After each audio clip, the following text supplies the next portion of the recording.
Boa noite para quem está chegando. Logo, logo a gente começa.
Boa noite, todo mundo está entrando. O tema de hoje é o planejamento de 2024.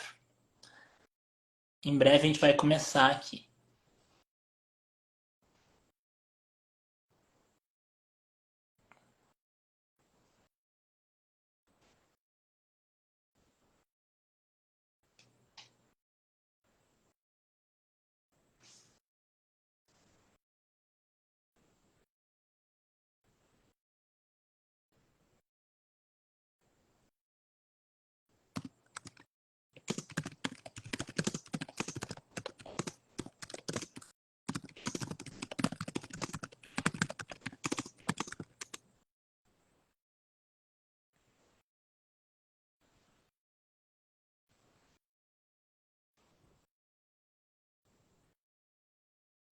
Pronto.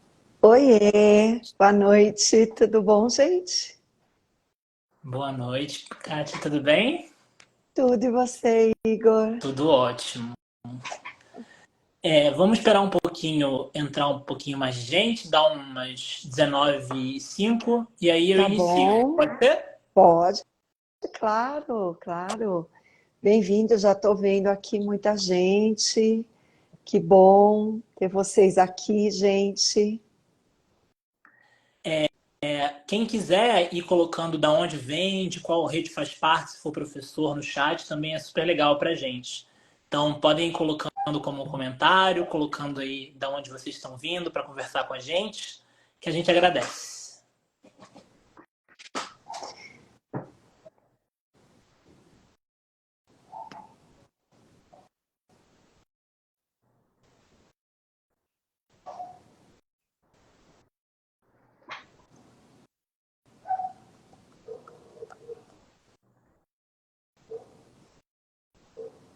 Ajeitar. Pronto.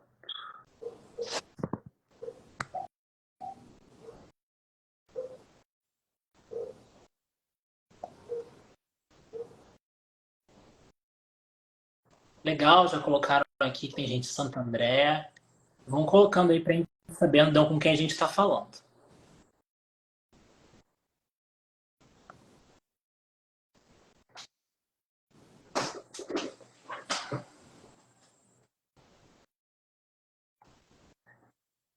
Joelma de Juquiá também.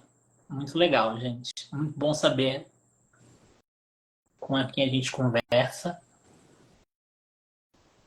Então, é, deu aqui o nosso horário, vamos ir começando, mas espero que mais gente vai entrando por aí no tempo. Primeiro, boa noite. Muito obrigado por estarem aqui hoje, nessa terça-feira. É um prazer estar com vocês. Meu nome é Igor Ventura. Eu estou como coordenador aqui no Instituto Reúna e vim mediar um pouco essa live aqui com a professora Kátia, falando de planejamento 2024.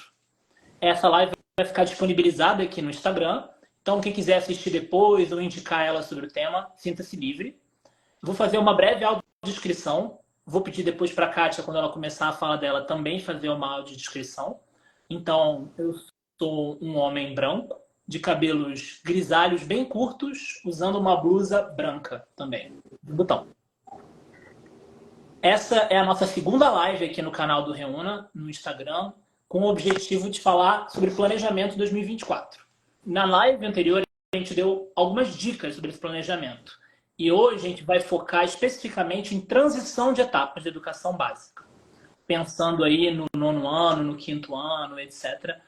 Nos momentos muito chaves para os alunos que estão hoje na rede pública. E aí, por favor, se tiver alguma pergunta enquanto a gente fala, mandem no chat, a gente vai estar lendo, vai estar aqui pensando sobre isso também, vai tentar responder o máximo que a gente puder. Hoje, a Kátia, que é a diretora executiva do Instituto Reúna, a professora Kátia, se dispôs a estar nesse momento, então fico muito feliz também. Sempre é um aprendizado para mim estar com ela também e ouvir as falas dela sobre educação. Espero que vocês aproveitem também. E a gente agradece especialmente as redes que estão hoje aplicando o SAEB para dar esse tempo para a gente estar aqui essa noite conosco falando de planejamento. A gente sabe que tem muitas demandas, então a gente entende que o tempo de vocês é muito precioso. Vou passar uma palavra para a Kátia agora. Obrigada, Igor. É muito bom estar aqui, muito bom conversar. Sejam todos e todas bem-vindos, bem-vindas.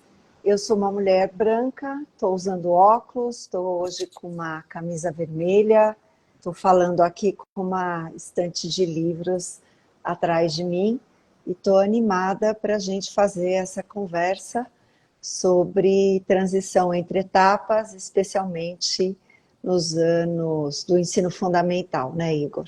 Sim. Então, vou já para a primeira pergunta, gente. Já vamos para o conteúdo aqui, que é o que vocês vieram ver hoje. Professora Kátia, daqui a 10 dias já, a gente já está em novembro, né? Nessa fase do ano, o que você recomendaria para as equipes das redes de ensino, gestores escolares e professores do fundamental, em relação à transição entre as etapas do 5º para o 6º ano e do 9º para o ensino médio, que são etapas muito cruciais na vida desses estudantes, seja em termos de aprendizagem, mas também socioemocionalmente? Olha, eu acho que eu tenho, assim, uma trajetória bem grande na educação, acompanhando a educação de vários lugares, né?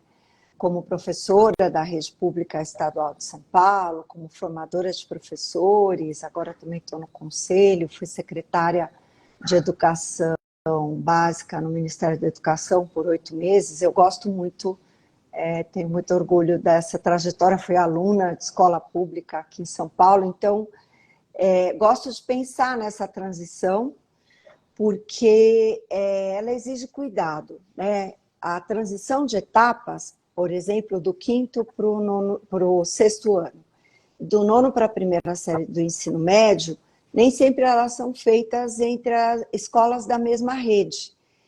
E mesmo quando elas são feitas entre escolas da mesma rede, muitas vezes elas são escolas diferentes, o aluno não permanece na mesma escola. Então, muitas vezes o aluno que sai da escola de 5º ano, ele ainda é criança, né?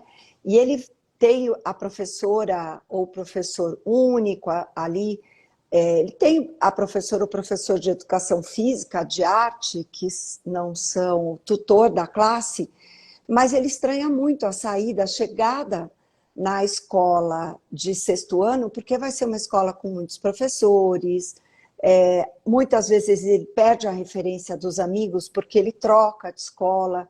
Então, é importante que as professoras, as diretoras, os coordenadores pedagógicos, enfim, a equipe da escola onde ele está, comecem a conversar com ele a respeito dessa transição nesse momento. Se possível, organizem visitas a escolas próximas, mesmo que seja a mesma escola, né? Conversar com os professores da etapa seguinte, para ver como é que essa etapa se organiza, para ele entender, quase como um pequeno projeto, do que esperar lá, como é que ele tem que se preparar, como é que ele tem que se organizar para estar lá. E a mesma coisa do 9º para o ensino médio, né? Porque às vezes ainda isso é mais disruptivo no ensino médio. Porque os professores, eu fui professora de ensino médio há muito tempo e eu dei aula, Igor, numa escola de passagem. significava o quê? Os meus alunos vinham era uma escola no centro de Santo Amaro, aqui na capital de São Paulo, e eles vinham de escolas de bairros próximos, às vezes até bairros distantes, e muitas vezes era uma escola onde eles vinham do trabalho, no período da manhã, ou passavam de manhã, no período da tarde, aliás, ou passavam de manhã para ir para o trabalho à tarde. Então, nós não conhecíamos a trajetória deles, a trajetória pregressa. Então, a escola da qual ele sai, é bom preparar um pequeno dossiê com ele, um pequeno portfólio, uma espécie de apresentação. E a escola que vai receber também poderia preparar, não é, uma semana, seja no 6º ano, seja na primeira série do médio, uma semana para essa recepção, na qual os jovens, as jovens, se sintam chegando, acolhidos, com tempo de conhecer o outro, conhecer os professores, se apresentar, se sentir acolhido nessa trajetória, né? E eu acho que sempre é bom pensar também nessa acolhida do ponto de vista da aprendizagem. A aprendizagem é uma coisa muitíssimo importante. Então, ter esse espaço no qual o aluno também se apresente do ponto de vista do conhecimento para os seus professores e que seus professores o conheçam, é bem relevante. Agora, falando especificamente do 5º e do 9º ano, a gente ainda tem um tempo, esse tempo pós-SAEB, que está acontecendo agora no Brasil todo, né? Um tempo bem importante de finalização e consolidação nesse último mês, é um mês curtinho, mas um tempo para fazer uma pequena revisão, essa preparação para a partida desse aluno, esse ritual de passagem, para que ele se sinta seguro do ponto de vista da aprendizagem, do ponto de vista emocional, para chegar numa escola nova, com outros professores. Acho que é um cuidado que precisa ser tido nessas duas pontas, né? Muito bom, professor. É legal ouvir a perspectiva de levar essa bagagem do aluno para a próxima escola, né? Como professor que está deixando ele, levar ele para a próxima fase e deixar ele se sentir mais acolhido, né? Com as informações que ele como ele se torna. Muito bom. E aí, pensando agora, a gente falou um pouco de professores, né, gestores escolares, como a rede pode se preparar para essas transições, né? No nível mais política pública? Olha, eu acho bem interessante essa pergunta, porque dentro de cada rede existem equipes que podem ajudar os coordenadores e diretores das escolas a preparar esses momentos. Então, eu queria bem separar, porque de modo geral nós achamos que a preparação, Igor, é planejar avaliações diagnósticas, né? E eu queria marcar que, de fato, avaliações diagnósticas são coisas importantes. O Instituto Reúna até preparou, né, uma ferramenta que fica disponível gratuitamente, que é o Avalie e Aprende, onde as escolas, os professores, têm lá sugestões de avaliação diagnóstica, especialmente para a língua portuguesa e matemática, do 1º até o 9º ano. Mas eu nunca recomendo que logo nos primeiros dias de aula você pense em fazer uma avaliação diagnóstica. Em série nenhuma. Eu acho muito cedo, né? Você chega, os alunos estão desaquecidos. Tem uma coisa que a gente precisa saber, que os estudos mostram que um mês distante da escola, nas férias, faz os alunos desaquecerem da aprendizagem, por melhor que tenha sido, e sempre as professoras e os professores são muito sérios no que eles fazem, eles merecem todo o nosso respeito, porque o trabalho do professor é um trabalho árduo, um trabalho sério, um trabalho organizado, visando sempre a melhor aprendizagem dos estudantes. Mas mesmo esse trabalho que os professores e as professoras fazem todos os dias, e agora bate aquela intensidade, né? Nossa, o ano está acabando, eu preciso ainda fazer muita coisa. Mesmo com tudo isso, as férias trarão um desaquecimento. e a gente fica com aquela sensação de que os alunos esqueceram coisas. E essa sensação, ela não é equivocada, ela existe mesmo. Os estudos mostram que esse distanciamento, ele faz, no período de férias, ele faz com que os alunos tenham a perda dessa memória da aprendizagem. Então, quando eles voltam, se você prepara, né, seja ali no primeiro ano do fundamental, todos, na verdade, a transição vai acontecer sempre de um ano para o outro, mas falando muito fortemente dessas transições marcadas, do quinto para o sexto e do nono para a primeira série do ensino médio, se você prepara essa acolhida para conhecer a escola, os espaços da escola, os professores, esse momento de conhecer os colegas, de ter ações de integração.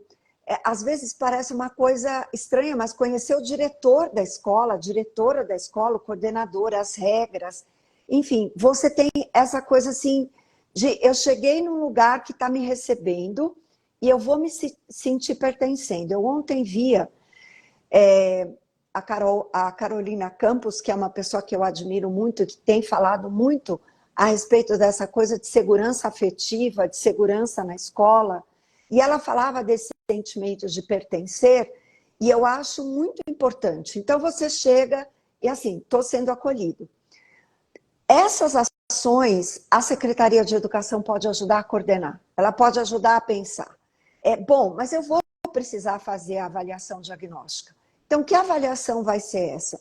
Se, por exemplo, eu já tenho uma consciência de que a minha rede está ainda precisando fazer ações de priorização da aprendizagem, porque nós ainda temos desafios de recomposição de aprendizagem, seja no sexto ano que vai chegar, seja na primeira série do médio que vai chegar. Então, organizar esse time de coordenadores pedagógicos para ver como é que eles podem apoiar essas equipes gestoras, como é que elas podem apoiar os professores e as professoras na escola, para esse time da escola junto planejar essas ações de acolhida aos estudantes. E aí planejar a avaliação. Então, nunca é bom fazer uma avaliação diagnóstica, gente, pensando num período muito longo. Eu vou avaliar tudo que o meu aluno precisa saber para o ano inteiro. Esse período é muito grande, porque às vezes eu já estava falando que avaliar o que ele aprendeu no bimestre anterior a ter saído de férias já pode ser muito. Então, às vezes, preparar uma semana de retomada e fazer a avaliação diagnóstica depois, porque aí eu já fiz umas atividades que o cérebro voltou a aquecer. Aí eu preparo uma avaliação diagnóstica pensando num período curto, que pode ser um bimestre, um trimestre, um semestre. É muito importante, Igor, que a avaliação diagnóstica, ela tenha o diagnóstico baseado no que eu quero saber que meu aluno sabe, mas que ela seja um horizonte, né, que ela crie um horizonte para nós podermos fazer uma retomada do planejamento futuro. Criar esse mapa que o planejamento significa. E uma coisa que eu gosto de pensar é que nós não podemos só valorizar a língua portuguesa e a matemática. Nós fazemos isso muito no Brasil porque o Brasil criou uma avaliação que momentaneamente está muito focada em língua portuguesa e matemática. Mas as secretarias de educação podem orientar para que a gente inclua muito a arte, a educação física, a área de ciências humanas, né, a área de ciências da natureza. Uma coisa muito importante de se pensar nesse momento de chegada na escola é o tamanho da importância, especialmente para o jovem que chega no ensino médio, para o adolescente ou pré-adolescente que está ali chegando nos anos finais do ensino fundamental, o tamanho da importância da arte, o tamanho da importância da educação física. Então, é preciso que o conjunto de professores e o conjunto de coordenadores estejam pensando juntos. Mas o futuro, ele vem muito dessa avaliação diagnóstica. Então, esse período de transição, ele é importante também para a rede, também para a escola, porque é o momento em que, feita a avaliação diagnóstica, nós podemos pensar em nós com isso, que significa muito assim, como que eu vou organizar o planejamento? Que tipo de apoio os professores e professoras vão precisar na sua formação, para ajudar os alunos a atravessarem os desafios que estão postos ali. Então, eu acho que é bem importante que, enfim, a gente pense essa transição em conjunto, né? E por isso, a Secretaria de Educação e o time que está ali se organizem para apoiar as escolas em conjunto. Fora que eu falava, é a última coisa, eu prometo, porque eu vou me empolgando, né, e você já sabe. Mas tem uma coisa que eu falava, né? Às vezes eu tenho os alunos da rede municipal que vão para a rede estadual. Às vezes é difícil que a escola municipal converse com a escola estadual. Mas as duas secretarias, seja na regional, a regional estadual, com as secretarias ali do entorno, elas podem prover um tipo de conversa no âmbito da secretaria que depois podem promover o diálogo entre as diferentes equipes das escolas. Então pode ser que de escola para escola eu não consiga, mas já é um passo muito grande se nós tivermos ações de transição coordenadas entre as regionais e as secretarias, ou entre as escolas da mesma cidade, mesmo de redes diferentes. Então, o time da secretaria pode apoiar muito. E, claro, escolas devem sempre conversar, e nada impede de fazerem visitas e articular um plano de integração que promova que os estudantes se conheçam e se aproximem e possam ir se sentindo, pertencendo a esse novo espaço do 6º ano ou da primeira série do médio, né? Muito legal. Eu queria ressaltar 2 pontos da sua fala que eu acho que são cruciais. Assim. Primeiro, o acolhimento socioemocional desses estudantes como até um apoio para a aprendizagem, né? Que até a gente trabalha nos nossos materiais como o Avançar, por exemplo. A gente trabalha com materiais que vão trabalhar para a aprendizagem estar alinhada com o acolhimento. Até na matemática, que é um lugar duro para muitos estudantes, né? E o outro, a avaliação como um mapa dessa aprendizagem, né? Tirando o estigma punitivo da avaliação. Um caminho para a gente seguir em frente, né? Eu acho isso muito interessante. E aí, trazendo um pouco agora mais para uma parte pedagógica, Kátia, quais habilidades prioritárias você vê nos anos de transição e que são mais essenciais para esse aluno ter? E como é que a gente engaja eles nesse finalzinho, né? Como é que a gente consegue dizer para esse aluno, assim, nesses últimos meses, ainda dá, vamos lá, vamos seguir, correr atrás? Olha, gente, eu fico pensando o seguinte, né? Eu acho que a gente conta muito com um fator que faz toda a diferença na vida de qualquer estudante. E eu não estou falando, não vou falar, que é o professor. E eu não estou falando isso no sentido de dizer que o professor tem que se vestir, se fantasiar de super-heroína ou de super-herói e resolver todos os problemas, porque assim, nós já temos muita coisa para fazer nessa vida. Ser professor é uma profissão muito exigente, é uma profissão que tem muitos desafios, então eu sou muito respeitosa e cuidadosa para falar dessa profissão e dessas pessoas que estão lá. Mas, de fato, professor é o tipo de pessoa que eu costumo brincar, né, que não larga o osso e não desiste nunca, está sempre ali. Então, eu acho que a gente conta muito com isso e, inclusive, eu fico pensando assim, essa época, quem está na escola fazendo formação de professores, é muito interessante, porque a gente chega lá e diz assim, olha, eu preciso da sua ajuda, porque como eu vou priorizar? Então, acho que uma coisa importante é pegar o planejamento que tem para esse período que vem agora e pensar assim, quais são de fato os dias que eu tenho. E aí, já usar o princípio OLX. Desapega porque tem mesmo aí feriado de 2 de novembro, tem feriado de 15 de novembro e tem feriado de 20 de outubro, né?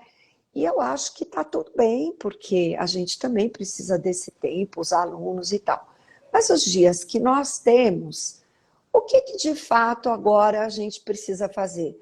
Talvez uma boa revisão do que a gente fez em outubro.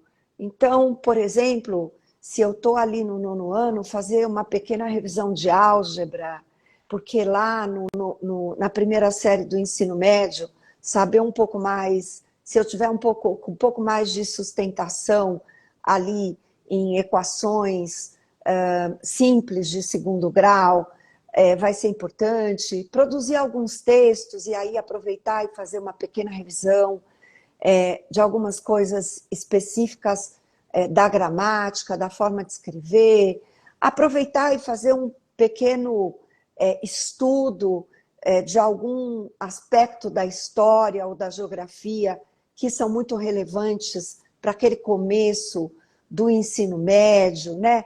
Trazer algum aspecto da experimentação das ciências que possa aquecer um pouco para a entrada no conhecimento da física, da química, ou até isso, né? O professor de ciências e o professor de matemática fazerem alguma ação conjunta para retomar um pouco de grandezas e medidas, que vai ser tão importante ali naquele começo do trabalho com física e química na primeira série do ensino médio. Enfim, eu acho que dá para olhar um pouquinho para frente, a gente conhecendo o que é chegar na primeira série do ensino médio, em todos os componentes, e fazer um pocket, né, fazer um combinadinho ali, no melhor dos sentidos, articulando um conhecimento potente que em 2 ou 3 semanas, em poucas aulas, eu possa ajustar para os alunos, e pensar a mesma coisa do 5º para o 6º ano, né? Talvez fazer um reforço um pouco ali nas coisas de língua. Eu conheci um trabalho, Igor, uma vez, que eu gostei muito, nunca me esqueci, um conjunto de professores de uma escola aqui de São Paulo, em todos os componentes curriculares, preparou um pequeno portfólio com os alunos do 5º ano. Em todas as áreas do conhecimento, os alunos produziram um texto de 1 página, contando para os professores que eles iriam encontrar no ano seguinte, o que eles, quais eram os pontos fortes e quais eram os pontos que eles precisavam de ajuda para começar o ano seguinte, no 6º ano. Então, eles fizeram isso para matemática, para arte, para ciências. Eu acho que isso é uma ideia genial, né? Porque você pode fazer um pequeno memorial, guarda numa pastinha, e é um jeito lindo de você dizer para o professor, olha, eu queria te mostrar, trouxe aqui uma coisa para me apresentar para você, né? Então, eu acho que a gente, como professor, tem muitas formas de se apresentar de nos apresentarmos para os nossos estudantes e de acolher os nossos estudantes sem ser direto fazendo uma prova ou qualquer coisa assim. Um outro jeito, para quem recebe, também é fazer uso disso, né?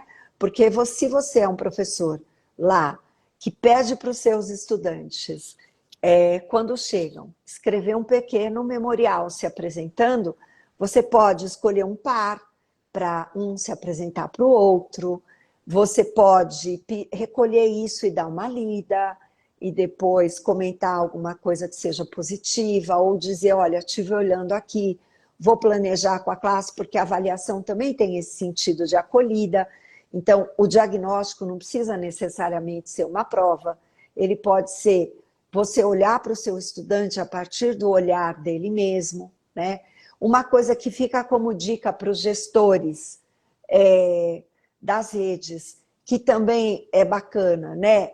A gente escrever algum tipo de recomendação da professora da classe para os alunos que vão, então pode ser um parágrafo, Então, tem muita coisa que a gente pode pensar nessa transição. Agora, uma coisa que pode ajudar bastante ainda nesse momento, por exemplo, é usar planejamentos priorizados que já tenham sido feitos, o próprio mapa de foco do Instituto Reúna, ou Avançar, que a gente também tem aí.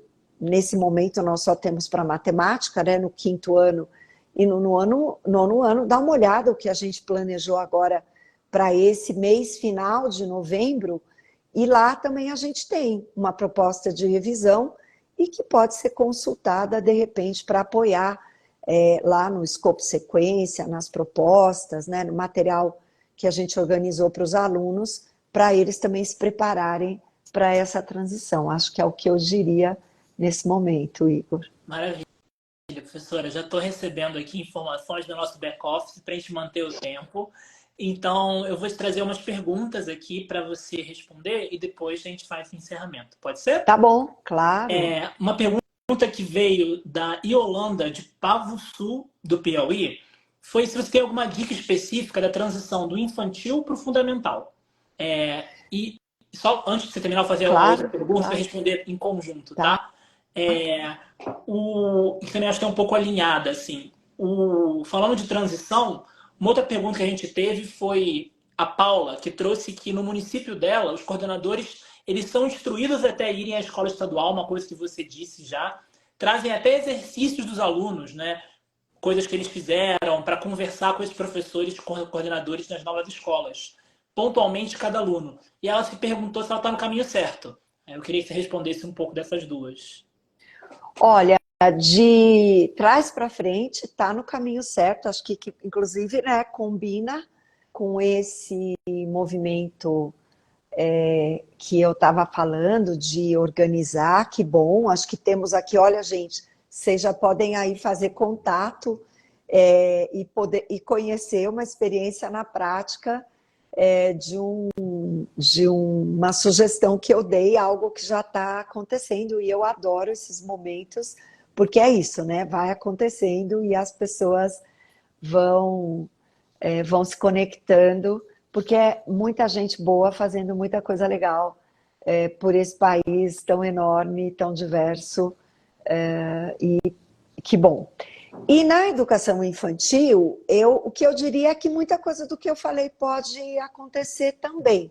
Agora, o que eu acho é que na educação infantil, uma forma de transição muito importante é um memorial descritivo. De verdade, eu acho que os relatórios em que a professora, e aí as famílias vão ser muito importantes nesse movimento, porque é bom que você converse com as famílias e entregue para ela. Não precisa ser mais do que uma página, não precisa ser uma coisa exaustiva. E sempre, gente, foco, cuidado para não focar no comportamento, porque é muito rápido a gente dizer assim, olha, o Igor não para quieto, ele é uma criança muito inquieta e tal. Logo o Igor, né?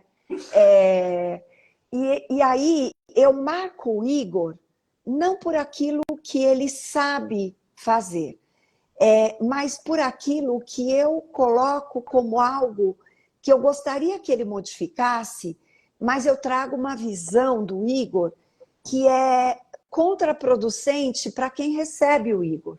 Porque eu trago uma lente que não é uma lente eu estou apostando que o Igor pode avançar. Então, se vocês começam assim, olha, o Igor tem essas coisas que ele faz bem. Ele gosta muito de ler, ele se encanta quando ouve histórias, ele tem essas qualidades, assim, ele é muito apaixonado por números, e depois você diz assim, ele ainda precisa de apoio nisso. É outro jeito de dizer coisas que o Igor precisa aprender, pontos para serem desenvolvidos, né? E aí, a mãe, o pai, a família, sei lá, as duas mães, os dois pais, seja a família que tiver, o cuidador, a avó, tem um ponto de apoio por onde começar a buscar essa construção conjunta com a escola seguinte. Outra coisa que eu gosto muito, e estou vendo a Carla Crispim aqui, ela sabe bem do que eu vou falar, né? A gente, né, Carla, gosta muito de portfólio. Então, se você faz um portfólio com as produções das crianças, e aí você pode fazer algumas, uma do começo do semestre, uma do meio do semestre, uma do fim do semestre, e depois pode fazer um texto coletivo com as crianças, apresentando coisas que eles aprenderam nesse semestre, que eles não sabiam fazer, mas que agora eles sabem, coisas que eles mesmos acham que eles podem melhorar, e coloca nessa pequena documentação. Puxa, a hora que você anexa a sua apresentação ali, a sua apreciação, isso ganha uma dimensão muito boa para quem recebe esse aluno na primeira série do ensino fundamental, né, no primeiro ano, desculpe, do ensino fundamental, é que eu estava com a série seguinte na cabeça, ou até na etapa seguinte da própria educação infantil. Então, no fim, o que nós estamos falando é que a transição entre etapas, ela precisa ser cuidada, ela precisa ser pensada, ela precisa ser respeitosa com todos os atores que estão envolvidos. Com o ator criança, o ator adolescente, que chega e precisa ser acolhido naquela etapa, naquela escola que o recebe, porque pode ser a mesma escola, mas ela é outro professor, às vezes é outra sala, ela é até outro ambiente, e esse ambiente é estranho para quem chega, então precisa ser acolhedor, eu preciso me sentir ali pertencendo, acolhido e recebido, é como se a escola me abraçasse, né? E o próprio educador, a própria educadora que vai estar ali, precisa desse apoio, porque quando eu recebo os meus alunos novos, gente, eu não estou recebendo estes alunos com a memória afetiva desses alunos. Isso é a coisa mais desafiadora. Eu estou recebendo esses alunos com a memória afetiva dos alunos que se foram. Então, a memória que eu tenho do meu quinto ano não é do quinto ano que chega. A memória que eu tenho da minha primeira série do ensino médio, do meu primeiro ano do fundamental, não é de quem chega, é de quem foi. E quem foi estava neste patamar. Quem chega está aqui. Então, o professor da série pregressa, da escola pregressa, quando ele ajuda a construir esse memorial, a rede que me ajuda a construir essa transição, ela também acolhe o professor, a professora da etapa seguinte, sabe? Ela também acolhe essa pessoa, professor profissional, porque ela o prepara para dizer, nossa, de fato eu estou recebendo um novo aluno, uma nova aluna, nesse começo de ano é outra pessoa, eu tenho que fazer outra jornada. É essa jornada que nós estamos preparando com tanto cuidado. E o planejamento, Igor, é um momento indissociável e inegociável. Então não comecem logo com a avaliação, né? A avaliação fará parte, mas tem um processo ali de 15 dias, às vezes de 3 semanas, e a avaliação vai ser um processo importante, mas não o primeiro de tudo. Muito obrigado, professora. Queria agradecer o seu tempo para estar aqui com a gente hoje à noite. Só queria ressaltar uma palavra que você trouxe em toda a sua fala, porque para mim faz muita importância, que é o cuidado. Né? O cuidado com todos esses processos que você ressaltou e com esses procedimentos que a gente tem nessa transição. Muito legal ouvir isso. Gente, queria agradecer todo mundo pelo tempo de vocês, por estar aqui essa noite conosco, numa terça-feira. Muito legal ter tanta gente compartilhando, comentando, conversando com a gente. E convido vocês a conhecer os nossos materiais. Muito do que a Kátia trouxe aqui, por exemplo, a questão de pensar em habilidades, pensar em acolhimento socioemocional, planejamento, avaliação, tem diversos materiais nossos, como o Avançar, o Avalie e Aprende, os mapas de foco, que vocês conseguem acessar entrando no site do Reúna, que tem aqui no nosso perfil. Também digitando no Google, vocês conseguem achar a gente muito fácil. Está lá, institutoreuna.org.br. E aí, também deixo um abraço e também deixo a Kátia se despedir de vocês. Gente, muito obrigada. Olha, eu vi, Igor, que tem outras perguntas aí. Eu queria combinar com vocês que depois eu entro no Rios e aquelas que eu consegui responder, porque às vezes eu sou incapaz também de responder tudo, mas o que eu consegui comentar, eu comento. Se por um acaso alguma delas não for respondida, tem lá o contato @institutoreuna.org.br, que está no nosso site. Podem deixar as perguntas lá, o time ajuda a responder, a gente tem muito prazer em conversar com todo mundo. Lembrando que tudo que está no nosso site é gratuito, o Instituto Reúna não tem fins lucrativos, e tudo que está lá é para a gente usar junto para buscar apoiar a educação do país, que é a causa de todos nós. Estamos juntos nisso. Obrigada, gente. Fiquem bem. Obrigada, Eu que Igor, por me apoiar também. Estamos aí, gente. Um prazer estar com vocês. Boa noite e até a próxima. Tchau, tchau.